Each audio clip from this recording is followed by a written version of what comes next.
Dallas will win that one. By the way, Eric Dickerson and I have something in common. He didn't eat before a game, and I don't eat before a workout because I feel fast. That's how I felt light. I always felt light. I never eat before I work out, so I fly around the gym. You fly around the gym? No, right. Okay, so can you explain to me? You've been in fights. Yes. Okay, you were feisty. So Myles Garrett takes his helmet off. Explain what a football player's thinking. Well, first of all, you got to understand, you go into a game, to a game, and it's all about contact. It's about hitting. You know, you hear him, hit him, kill him, knock him out. You know, that's the mentality. You have a game that is a very violent game. You have a game that is a divisional game. They don't like each other. And, you know, Mason Rudolph tried to, grab his helmet after the sack, pull his helmet off. And he's already mad because, you just that's how football is. You're hyped up. And all of a sudden, he jerks his helmet off, and I have to give David DeCastro credit. I don't think anybody's really said much about this. What he did, he's really saved both of them because he tackled Myles Garrett and just kind of held him down like, hey, man, settle down, like settle down. The only one that he was going to listen to at that point was one of his teammates or someone like a David DeCastro who was like, look at him. He's holding him down like, hey, just and he's not even punching at him. But you lose your cool. I mean, you do. Did you ever lose your? Most definitely. I lost my cool before, but not like this. I would never pull my helmet off. And that's chin strap better be strapped up. That's your moneymaker. Yeah, that's it, because we had to fight with the Jets. And John Robinson said before the game, look, if Gaston gets a sack, don't you let him do that silly dance. And you got it on Jackie, and Jackie pushed him. And the fight was on. I mean, both benches. I don't know what happened to Jackie. Still, I think he's on the ground somewhere. We're fighting everywhere. It's fights everywhere. I mean, we're fighting. I mean, and both benches came on the field. Oh, my God. Yeah, where are you? I'm there somewhere. I had a defensive back somewhere, and then I can't think of his name. So your coach said, "Don't let him do that dance. Don't let him do that." Okay, there you are to the left. Yep, I went on a route. Oh, there's Vince Ferragamo. Because I was downfield by the DB, so when they started, I grabbed the defensive back, was holding him back.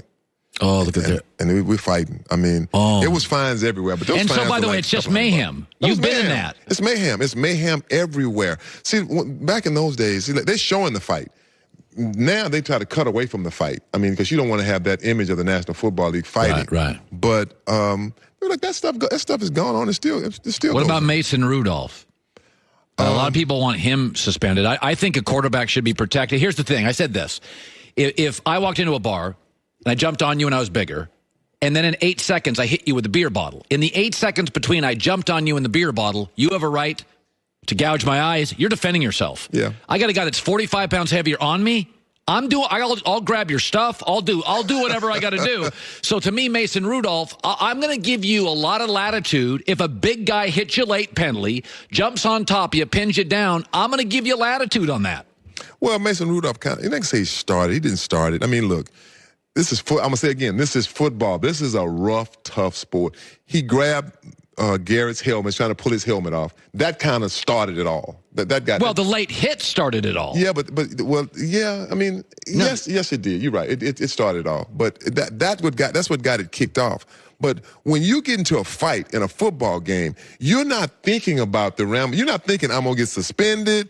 I'm hurting my team. You're thinking about I'm fighting. I don't care what nobody says, what nobody does. Only people that can control you would be your teammates. And in this case, it's not even his teammates. It's David DeCastro that held him down. And really, I think about this could have turned out very tragic. I mean, he could have hit him in the forehead and killed him, or hit him in the side of his head and killed him with that helmet. Well, that's why the suspension, by the way, is indefinite. The NFL's going to, you're out for the year. We may keep you out till next year. Right. Like even in the fight we just showed with you guys, I mean, you're just throwing punches. We see fights almost every week. This was a weapon. Yeah, I mean. Like a baseball bat. If I threw at your head and then came after you with a bat. Like, it's funny. Baseball, you would be so ostracized as a baseball player if you used a bat in a player. I don't think players would ever let you in.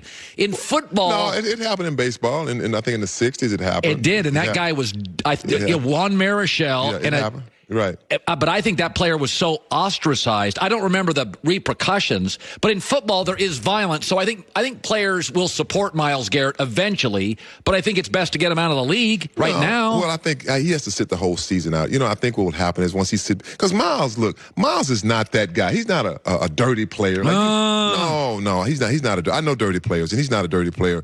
A lot of late hit penalties. The late hit penalties are because of how the league has changed. When I look at some of the penalties they call late hits on him, the guy's throwing the ball, and they want the defensive player to stop in his tracks, stop your momentum, don't hit our precious quarterback. Hey, he's on a football field. He's got to get hit sometime. I mean, I know they don't want to hit him, but you got to hit him. And I don't like the calls where they protect the quarterback. Protect us. What about the poor running back? Protect us. So you can't say none of that, can you? Let me ask you about this. So you said John Robinson, who I don't know but watched for years, you said Robinson said, don't let Gastineau do that silly dance, go after him. Here's what I said when I watched. He didn't say go after him. He didn't say go after him. He just said don't. He said don't let him do that silly dance. Okay. We knew what that meant. Okay, you knew what it meant. So Freddie Kitchens last night, 4 helmet-to-helmet hits by Cleveland. It felt real Buddy Ryan to me. Then the Myles Garrett thing. Do you think Freddie Kitchens should be their coach? Well, that's not my job to call. But when you watch, what do you see? I see a team that's really in disarray, very dysfunctional. That's a good word, disarray. Yeah, I see that. I mean, you have to have discipline. I mean, and you don't have to do it in a form of like, I'm the head coach and you're the players. You don't have to do it like that. You have to. Respect is earned, is what it is. It's earned. It's like discipline. It's something that you work at, you earn it. I want my players to be disciplined. You would never see nothing like this in New England. You just wouldn't see that. No. You wouldn't see it in L.A. You don't see it with the Colts, by the way, because they respect their coach. You respect their coach. I mean, this is a young coach. I mean, and so. I just feel like they got so many different personalities on this Cleveland Browns team. You got, you expect so much. Now, I'll say this much. If the Cleveland Browns right now were 8-1, and even this would have happened, let's say this would have happened, they wouldn't be talking about Freddie Kitchens' job at all. It wouldn't even be I think this got him fired. I think they don't want him there. And, Eric, this is an easy out. Cleveland at the end of the year can say, we were so embarrassed by this. It was so not us. We believe I think they can be a martyr. Watch Cleveland, because Cleveland, you know Cleveland doesn't want him there. John Dorsey knows he doesn't want him there. I think this signals the end, win or lose. Okay, let's move to this. Okay. You have a relationship with the Los Angeles Rams. Mm-hmm. A lot of finger pointing at Jared Goff. Does he deserve it? Some of it, yes, he does. I mean, right now, he has 14 turnovers. He has 9 interceptions. You can't turn the ball over 14 times in 9 games. You have to take some of it. I mean, it's no different from myself. I always go back to the game I played against the Washington Redskins in the playoff. I had 3 turnovers in the playoff.